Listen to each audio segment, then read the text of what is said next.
छोड़ के जाने वाला इंसान परेशान हो जाता है जब आप उसकी सारी प्लानिंग पकड़ लेते हैं। होता क्या है, वो क्या सोचता है, क्या उसको फील होता है और फिर उसका अगला स्टेप क्या होता है, ज़रा समझिएगा। तो इस पूरी वीडियो में मैं 2 वर्ड्स इस्तेमाल करूंगा, एक तो डंपर और एक डंपी। जो डंपर होता है ये वो होता है इंसान जो कि आपको छोड़ता है, इसको डंपर कहते हैं। और जिसको छोड़ा जाता है यानी कि आप, तो आप डंपी।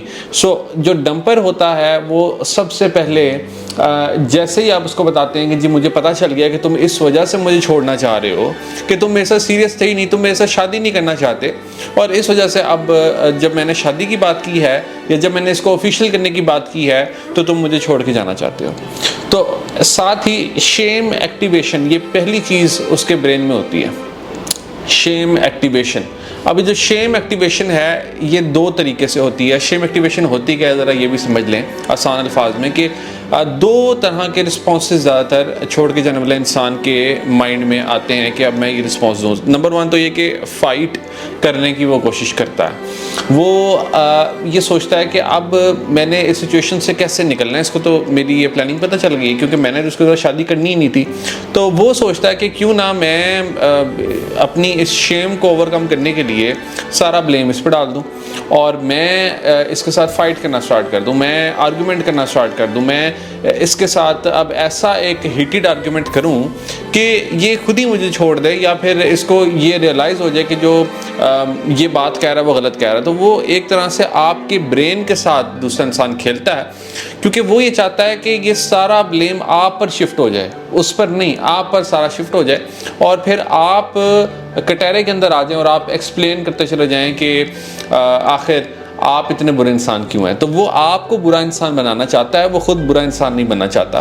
तो ये सबसे पहले फाइट रिस्पॉन्स जो कि छोड़ के जाने वाला इंसान ज़्यादातर आपके साथ करता है, देता है आपको। और दूसरा जो रिस्पॉन्स होता है वो होता है फ्लाइट रिस्पॉन्स।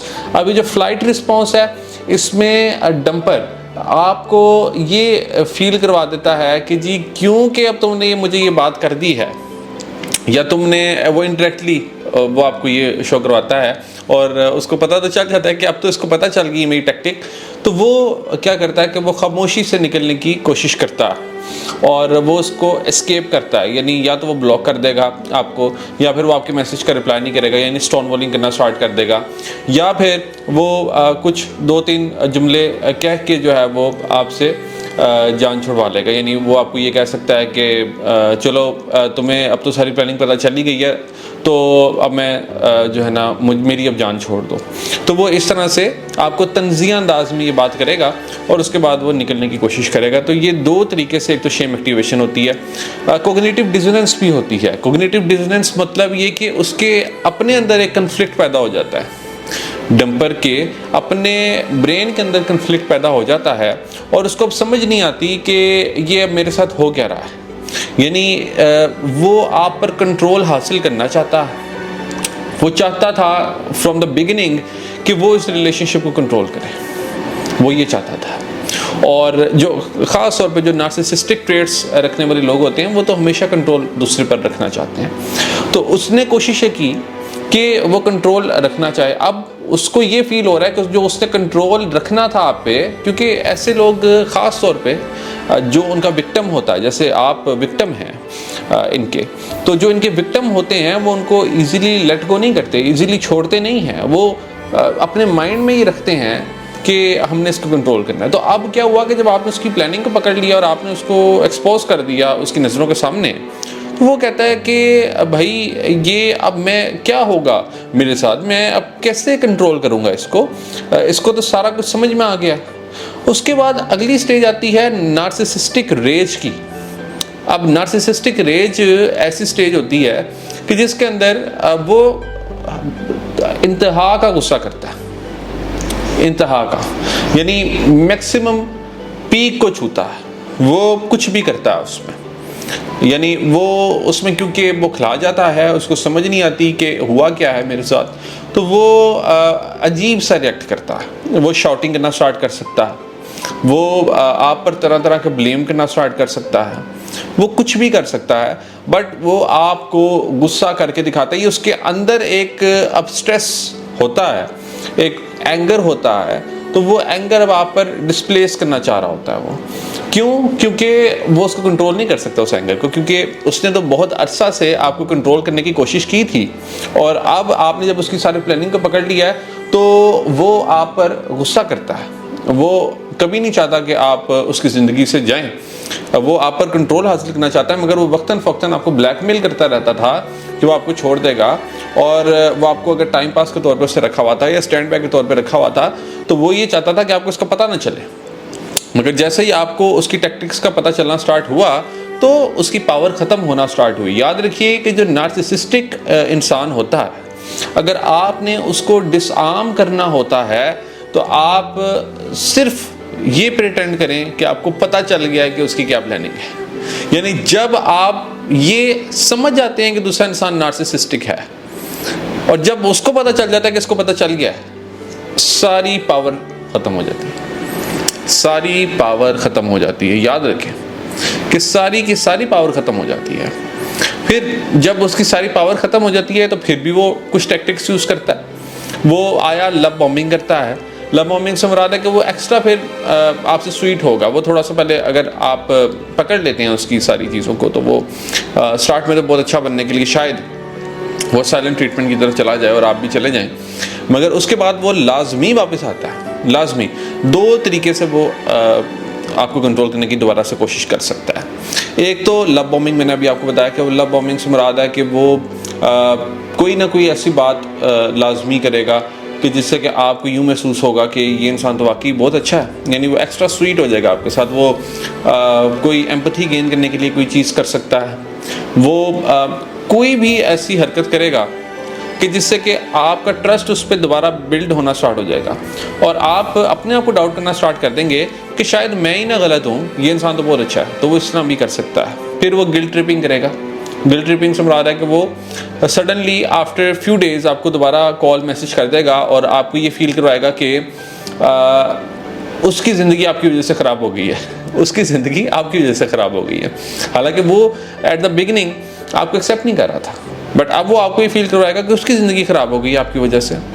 और फिर उसमें लव बॉम्बिंग से मुराद जो ज़्यादातर लोग करते हैं और मुझे रिपोर्ट करते हैं मेरे क्लाइंट्स, वो जब मेरी कोचिंग में होते हैं तो वो स्टार्ट में तो उनको यकीन नहीं आता कि ये इंसान वापस पता नहीं आएगा कि नहीं आएगा। मैं उनको कहता हूँ डेफिनेटली आएगा, मगर मैं कहता हूँ कि फिर आपके ऊपर है कि आपने क्या फ़ैसला करना है, आपने सिचुएशन के साथ डील कैसे करना है। तो वो मेरी कोचिंग के मुताबिक हर काम करते हैं। और फिर क्या होता है कि ज़्यादातर जो केसेस के अंदर होता है वही होता है कि दूसरा इंसान वापस आता है और वो फिर एक्स्ट्रा स्वीट होके आता है।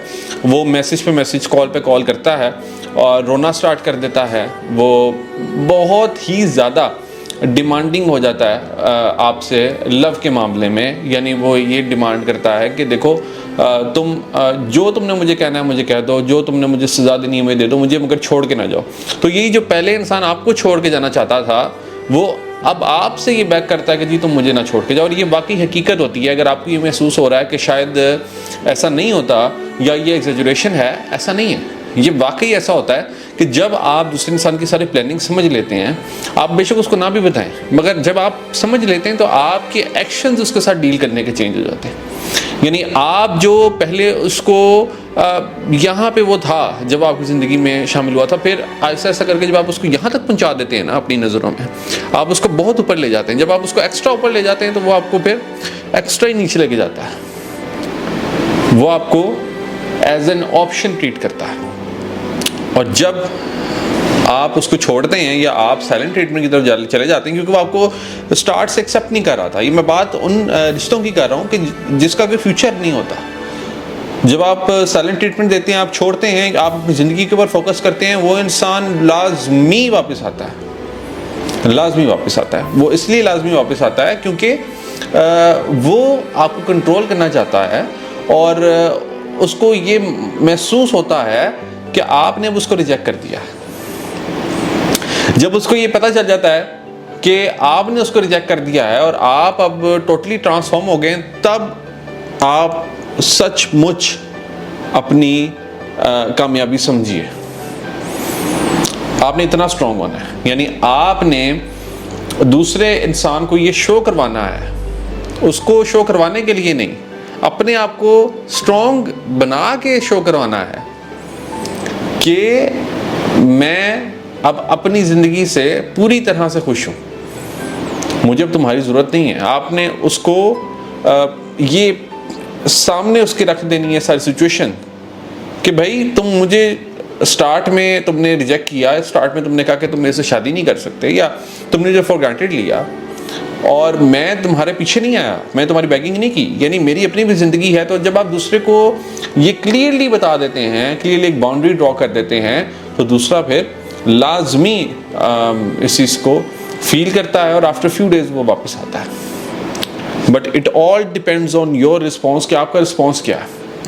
अगर तो आपका रिस्पॉन्स है कि आप उसकी उस मैनिपुलेशन के अंदर आ जाते हैं, फिर कोई फ़ायदा नहीं है। तो ये सारी बातें आपको बताने का मकसद ये होता है ताकि आप ये समझ जाएं कि फ्यूचर में वो इंसान आपके साथ क्या करने वाला है। हम हर रोज़ बेशुमार केसेस सॉल्व करते हैं, बेशुमार केसेस हमारे पास आते हैं, और यकीन करें कि कभी कभी वीडियो बनाने का टाइम नहीं मिल पाता क्योंकि इतने केसेस हमारे पास हर रोज़ आते हैं। और हम ये जो आपसे बातें कर रहे हैं ये हकीकत पर मबनी है, और इसके अंदर जो भी मैं आपको टेक्निक्स बताता हूँ ये वाकई जो मैनिपुलेटर्स होते हैं वो ये तमाम चीज़ें कर रहे होते हैं। और अगर आप भी इस तरह की किसी रिलेशनशिप के अंदर हैं तो आप मेरे से एग्री कर रहे होंगे अभी ये सारी टेक्निक सुन के उनकी कि इसी तरह से वो करते हैं। तो आपका स्ट्रॉन्ग होना बड़ा ज़रूरी है, आपका स्ट्रॉन्ग होना बहुत ज़रूरी है। आप खुद अपनी आंखों के सामने देखेंगे कि किस तरह से दूसरा इंसान पावरलेस होता है और आप कितने स्ट्रॉन्ग होते हैं। यानी ये जो अभी सिचुएशन बनी हुई है कि वो स्ट्रॉन्ग है और आप वीक हैं, इसका उल्टा होगा। And that's my promise to you, वो होगा। सो अगर आपका इस तरह का कोई इशू है, आप उसको डिटेल में डिस्कस करना चाहते हैं, कोचिंग सेशंस लेना चाहते हैं, तो दिए गए व्हाट्सएप नंबर पर रब्ता करके आप अपने कोचिंग सेशंस बुक करवा सकते हैं। याद रखिए कि आप एक खुशहाल ज़िंदगी डिज़र्व करते हैं। किसी दूसरे के पीछे अपनी ज़िंदगी को खुदारा आप अपनी ज़िंदगी को कभी भी डिवैल्यू ना करें। आपको ये पता होना चाहिए कि अल्लाह ताला ने आपको इस दुनिया में किसी एक इंसान की बैगिंग करने के लिए नहीं भेजा। अल्लाह ताला ने आपको किसी मकसद से भेजा है। आपको ये बात रियलाइज़ करनी है कि आपका अजीम मकसद है। आपने अपनी सलाहियतों को पहचानना है। आपने अपना टाइम इस तरह से वेस्ट नहीं करना कि आप उसकी बैगिंग करते चले जाएं या आप उसकी मैनिपुलेशन के अंदर आते चले जाएं। अगर अभी तक आपने हमारा YouTube चैनल सब्सक्राइब नहीं किया तो अभी सब्सक्राइब कर लें। अगर आप किसी और सोशल मीडिया प्लेटफॉर्म पर देख रहे हैं तो अभी फॉलो कर लें ताकि आपका और मेरा रिश्ता मज़ीद मजबूत हो सके।